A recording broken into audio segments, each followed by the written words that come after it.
probably the individual reporters are quite fair. Yeah, but the incredible thing is... But they can't get into print what they really think. Oh, yeah, for sure. But okay, the media's tied up by those people, but the It must be a ABC... very frustrating job. The ABC isn't. Yes, it is. And yet... Yes, it is. It's tied up by the middle class, white Protestant or something. The same way as the American system is fairly well tied up. How do you mean? Well, the ABC's subject to extreme government control. I mean, it is really it's really, you know, they just have to say, oh, you know, anyway. Like there's the worm, for instance.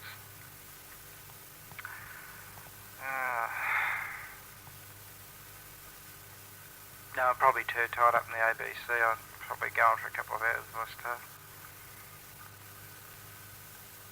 Talking about aunties, there was a letter on Saturday saying... Get rid of them. From a certain person who's one of the commissioners, beg your pardon, one of the commissioners, the Victorian Commissioner. There's quite a lot of difference. Yes. Says, I wish to use your column to acknowledge the letters, telegrams and petitions that I received from dozens of Victorians who wished the ABC to return Terry Lane, the Terry Lane program to 3LO. The termination of this program was discussed in Perth.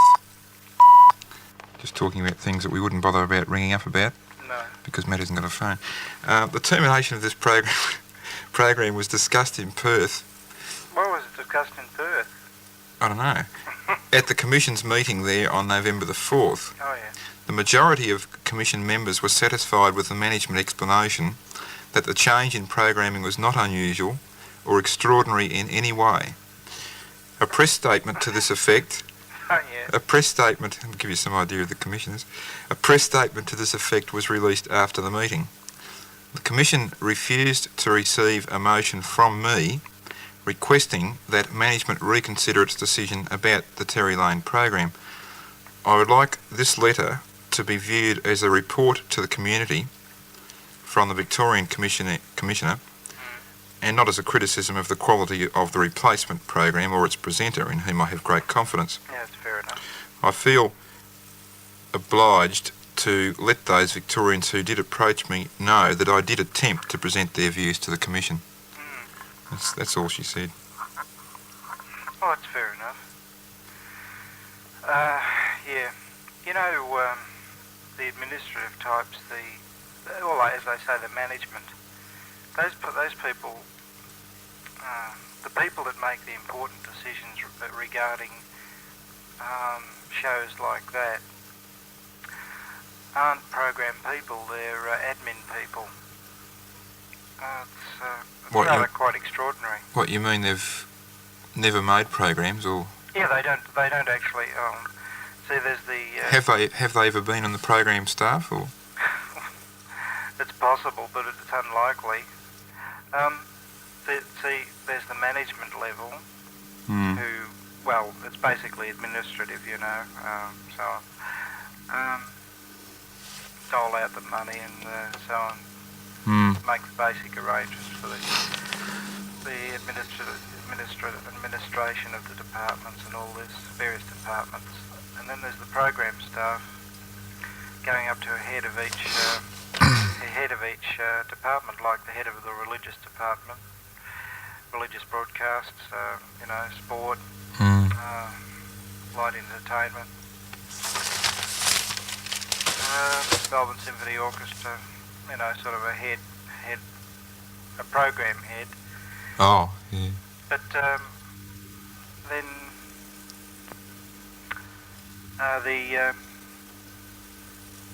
the word is passed down from the glorified clerks at the top to these people who are in constant touch with the making of programs, that is the departmental heads, to what to do and what not to do. And it seems rather strange, that's all.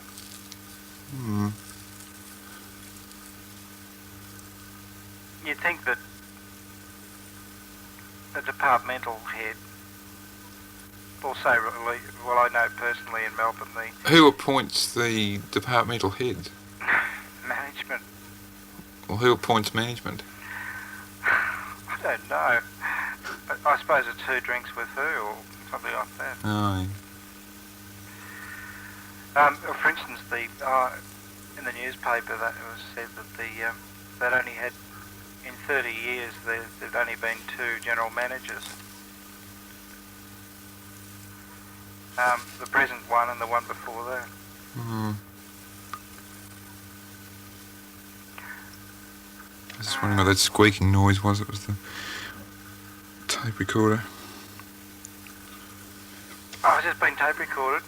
Oh, you should be putting a blip out every 30 seconds or something. Oh no, that's for a telephone call, isn't it? So, Yeah. Yeah, have my permission to replay this. Oh, thank you. Right, good. A bit tired at the moment, but oh gee. Yeah, you sound rather tired. Low blood sugar. Hmm. It's got quite an effect, blood sugar, hasn't it? Hmm. Well, maybe we should put off all our crossbands until you finish your diet. Well, yeah. You are going to finish it, aren't you? I hope so, otherwise I'll fade away. You didn't look like you'd lost much. No, I haven't. Actually, I'd lost it, but put it on the weekend again. Can't you do something else, like get a bit more exercise instead, and just eat your normal ravenous amount? Could you be a lot healthier? Yeah, I know, but see, the exercise, it's much harder to take weight off by doing any form of exercise than it is to simply reduce weight by not eating. It's a lot more pleasant, though. By doing exercise? Yeah, just going for a run every evening around the block. When you come back and you're blazing hot, so obviously there's a lot of energy going up in smoke. Yeah, but see, the and problem then is... you can have a nice big meal. Oh, so the problem is that you can, that I couldn't do that now. Oh, you don't run, you just jog very slowly. You just jog slowly enough that you get warmed up. I'd actually have to build up from a walk, a 10-minute walk, to a 20-minute walk. Yeah, that's fair enough. Walk. That's fair enough. Because I'm so much overweight that I'm not going to have a heart attack if I do anything really. No, that's fair enough. For the first few weeks, just go for a quick walk, because you'll use up a fair bit of energy doing that too. If you walk fairly quickly. Yeah, but that's seriously, I've got into it, and it is. People have worked out that it's easier for a person simply not to eat so much. Oh, yeah. To lose weight, to lose a given, say, a pound a day, it's far easier. To lose a pound a day and still eat the same amount, you virtually have to run a couple of miles or something like that, run around Albert Park Lake. I was sort of doing that. If all you have to do to lose a pound is simply not eat so much. And you can still go for a little walk or run if you want to, but it's much easier. But look how wrecked you are while you're not eating. Yeah, but I'm not actually. I don't have to do anything at the moment, so it doesn't matter. Yeah, but I mean, even so you get tired all the time and all this sort of thing. It's. I mean, quite apart from the fact that you're physically a bit down, it sort of makes you feel dozy all the time and all that sort of thing.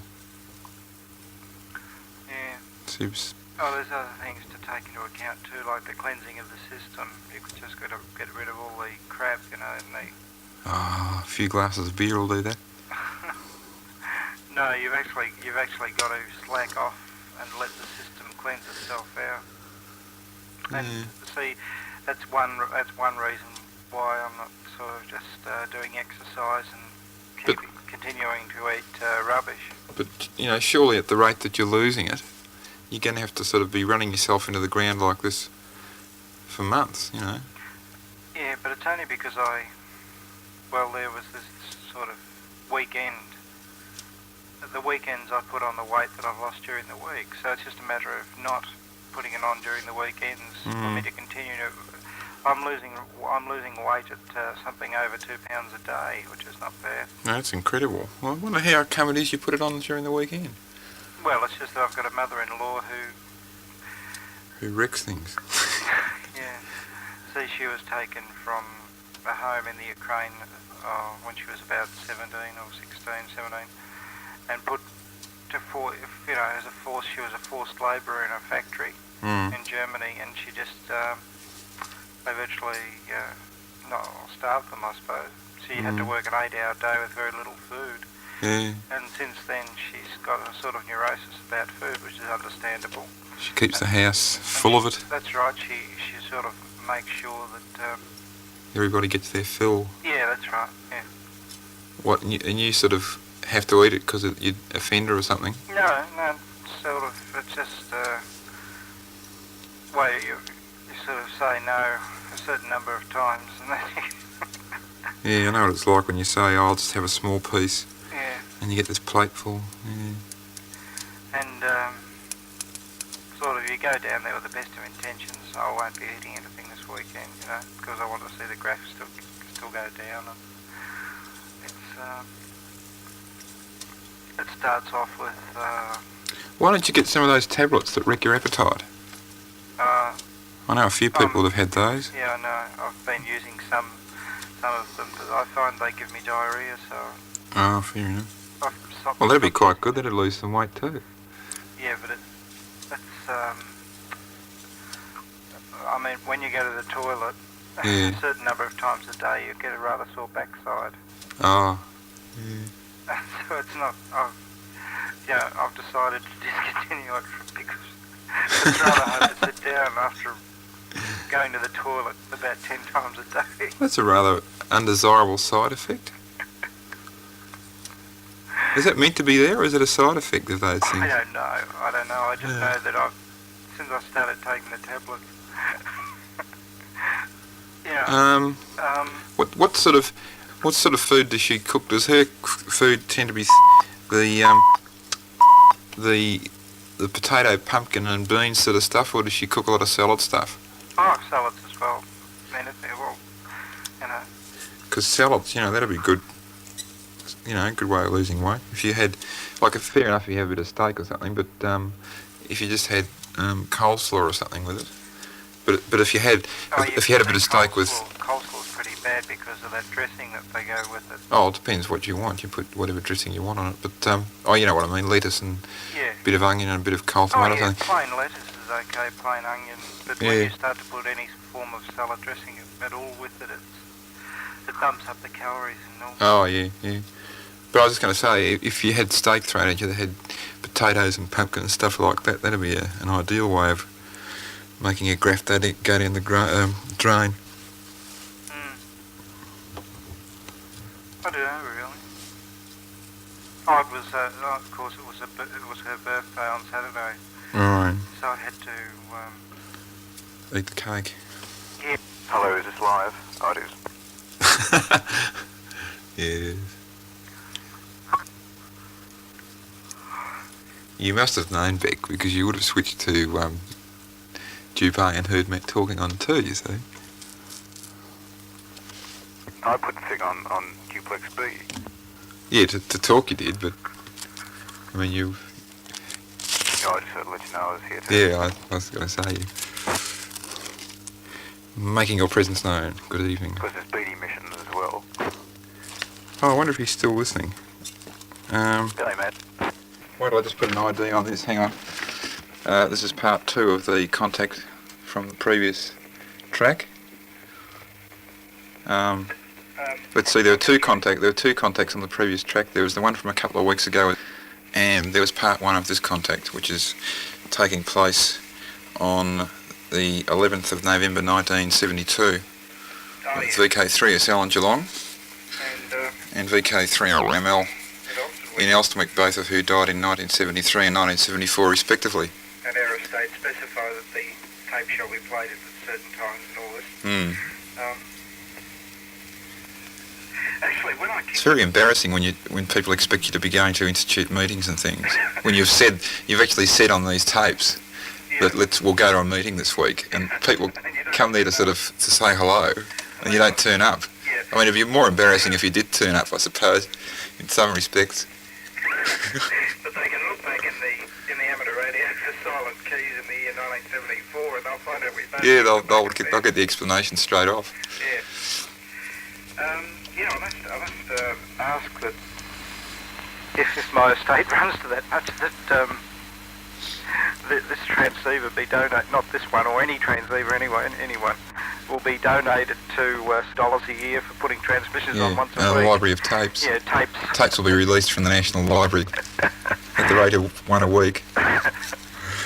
Oh, boy. Actually, we'll have to get into the TV transmitting scene. Then we could have videotapes. Yeah. Yeah. The proposed repeater. That's a point, because you could fool people. If you used a videotape, you could have a facsimile of yourself turn up at the meeting. On videotape. Don't do that. I just had a... You went down the wrong way. The only trouble is if you turn sideways, they wouldn't be able to see you because you're only in 2 dimensions. The 625 lines would probably be a bit embarrassing. Have you got into this condition on coffee or what? Yes. Or what? How are you getting into this condition? What are you using? Just a little bit of brandy with a lot of soda. Oh, fair enough. And basic stupidity, I think. This isn't really happening, is it? It's on tape. Well, it will happen in 1977. Oh, is that when this is scheduled for replay? Yeah, I'm going to replay it on the same date. Oh, the same. The 11th of November. But it's the 12th. Oh, does that mean I'm playing it a day late? Yeah, well, go off the air and start all over again. Oh, right, stand I'll go by. off the air. Stand by. Yeah, okay. Calling VK3SL. Calling VK3AML. VK3SL. VK3AML. This is the 12th of November. This is the transmission schedule for replay. On the 12th of November. Sounds like an ABC identification on tape. Schedule for replay at 9:45 and 30 seconds. Program begins 10 seconds from now. Have you got one of those crystal clocks on your hand? Yeah, no, on the just sitting on the desk. Oh, fair enough. Actually, I should have. I've got the little tone generator here. I could have run, sort of 10 seconds of +8 dBm tone and all that, for lining up levels and. Oh, you know all about that. Anyway, you worked at 3AW. 3AW. I wasn't on the technical side though. Weren't you? No. Operational? I was a panel op. Oh, well, that's the same production. thing, isn't it? No, production. It's on the on-air production stuff. Yeah, but didn't you It's sort of not- make tapes and put idents on and everything? No, not really. The what? We've only got one pip. Oh, so that means Well, anyway, that'll do. I'll flick up Yeah. to 3 and we'll give our IDs. 1845. 1847 or something like that. Yeah. On about on about 146 megs, roughly. Very roughly. I don't look. It's impossible for me to calculate the frequency I'm on. The trouble with doing this, it's like those films you see, those science fiction films that were actually made in the 1940s. You can tell that they're dated by the sort of dress they wear and that sort of thing. Yeah. That's the problem with, by the time it gets to about 1985, 1990, You mean the videotape? people are going to be able to sort of tell from what we're wearing and this sort of thing that it's actually not real. Well, maybe we should just keep off the videotape and just sort of restrict it to audio. Even the accents will probably be different in the 1980s and 1990s. Like you can tell listening to old commercial radio, Yes, the that's accents right. from those old transcriptions, they sound very la-di-da compared to these days. Yeah, even 3LO. Going back 10 years, 3LO was completely different. The accent Really of stuffed 3LO. shirt. Yeah. Arabella, Marion Johns, Jackie, Myrna Dodd, Stephen, Brian Harrison. Production, Jane Pawley. Listen at the same time on Monday for the next episode of Blue Hills.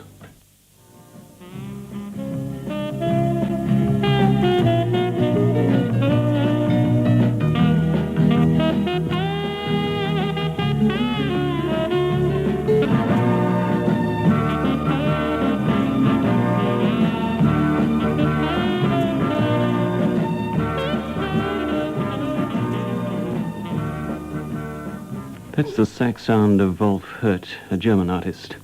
You're listening to ABC Radio 1. News in 3 minutes. Eastern Summertime is 3 minutes to 7. Playbreak. The Strange Good Fortunes of Sidney Croak is our Playbreak feature this week. What happens to a young, unworldly, Cambridge-educated poet when he finds himself adrift in Australia, forced to find a job? Sidney Croke doesn't fare very well at all and finds himself working as a night watchman on the docks at Woolloomooloo. That's the strange good fortunes of Sidney Croke in Playbreak. Friday night on LO at 3 minutes past 11. Or Friday, I should say, 3 minutes past 11, and on regional stations, Sunday at 8 o'clock.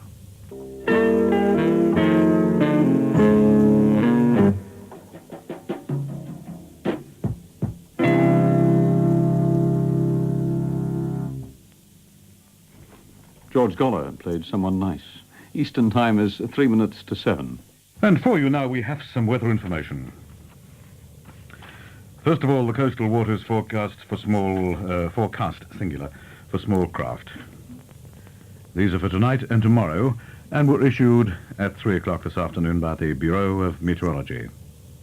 The situation is that a low of 1,000 millibars is located 400 kilometers west of Tasmania and is moving southeast steadily.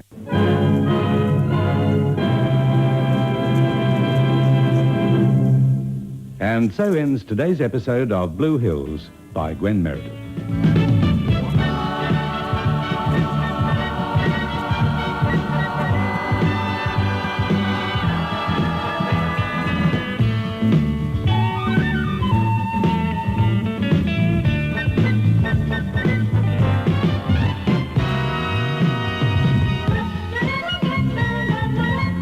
And at the same time tomorrow, you can hear the next episode of Blue Hills.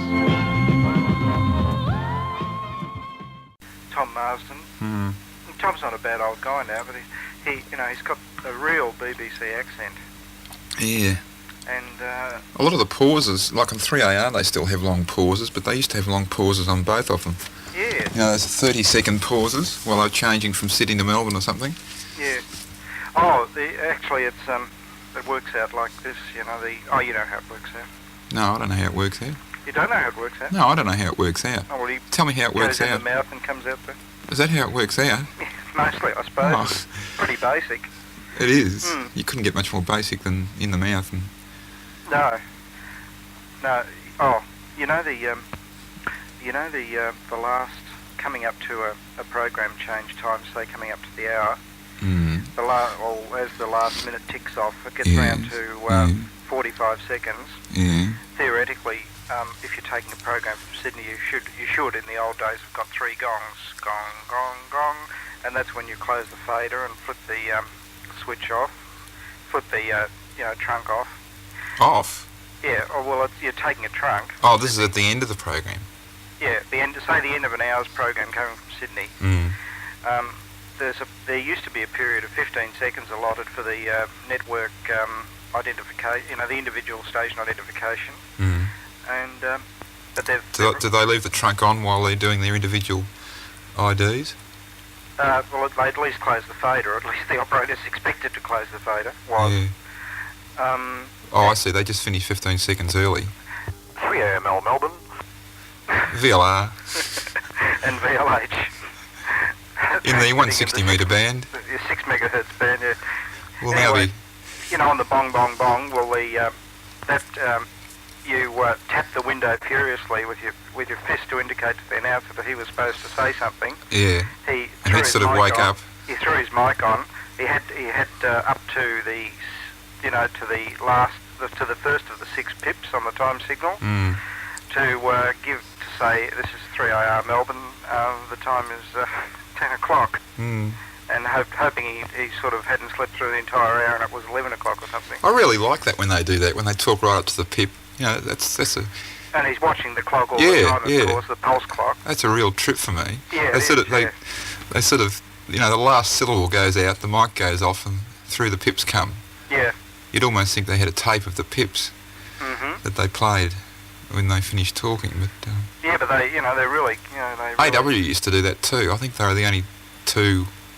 Like AW was about the only commercial station that used to try and do it. They always used to time things right to the first pip, the first of the 6 pips. Yeah, you could tell, Of course, they had extra pips at AW because the commercial stations take the 20-second pip and the 10-second pip. They really give you the pip. Yeah. Oh, that was on the home service, of course.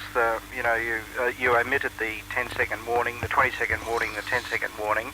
Sort of it'd go click in the control booth to warn you that the thing was coming up, but you wouldn't throw the time signal key up to sort of high. Oh, is that why they don't get the 20-second and the 10-second? Is that just because it's not turned on? Yeah, actually, manually. You flip it. There's a key in the control booth. Or there used to be anyway. Time signal low, time signal high. One was so many dB down, or normal 0 VU or whatever. 3 AML working 3 SL. And the other one used to be about 10 dB down on that in case you were running through a program, and you had to put them on anyway. But yeah, that's right. And the ABC really used to be sort of a spot-on run organisation. It's still pretty good. Well, in that considering respect. The manpower they've got virtually nothing now. No, they're still quite good. They still, like the Evans in the morning usually talks it right up to the first time signal. Yeah. And you could sort of tell, the newsreaders, you could tell whether a newsreader was running behind time or, he'd be... That's right. You could tell whether it's incredible, some of the newsreaders. Oh, the news is incredible. The news is absolutely staggering, the way the last story finishes and they say the weather and they get slower and slower or faster and faster. Yeah. While they're watching the clock until they sound like they're reading a race or calling a race or something. But they just get it to the second, That's right. I mean the people that prepare the news, do they leave stories out to catch up with? No. It's just prepared to the second by the news department. I assume so. They must sit there reading it. Once we turned the light off in the news reading booth on Radio Australia one morning at about 3 o'clock. Really? Oh, poor guy. What did he do? What did he do? Incredible. Eh? I was training another operator at the time, and back your mod off a bit. Sorry, I was training an operator at the time, and I said, "Listen, race down the corridor. You know where the power switch is for NRB1 or whatever.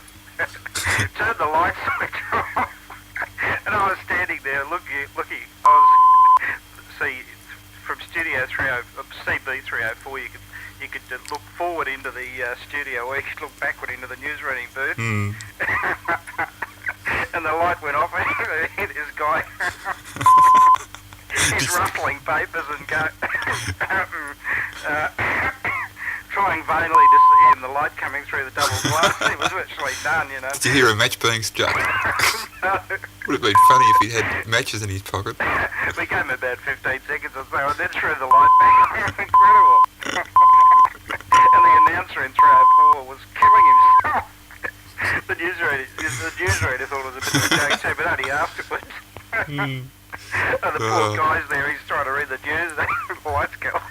God, we never did anything like that. We only used to do it on the Radio Australia stuff because we knew TS wasn't monitoring. Who's TS? Me? No, the worm, Duck Mountain. Oh. Tall, but the worm, Yeah. TDT. Oh, I see. Yeah, no, they're really professional. 3 gongs. I don't think I use 3 gongs now, but they still use the 1 gong to separate the nationwide news from the state news. I noticed that. Sort of after about 6 minutes of news reading, or what is it? What's the proportion of national to state news? I think it's about 6. The total one is 15, is it, or the total? What's that ignition 10? noise at Go Away? Go Away ignition noise. Yeah, can you hear me okay? Yeah, it's just... Anyway, assuming it's 6 minutes, you sort of get 1 gong after 6 minutes. It's a very neutral sounding gong, isn't it? It's just incredibly neutral. It just sort of goes boom. And after that, it completely... It doesn't sound different. even... It doesn't sound musical even. It just sounds... It's hard to explain. I think they're using electronic gongs now instead of the old... You can hear it on the FM. You can hear him press the button. Can Goes you? Click, and then boom.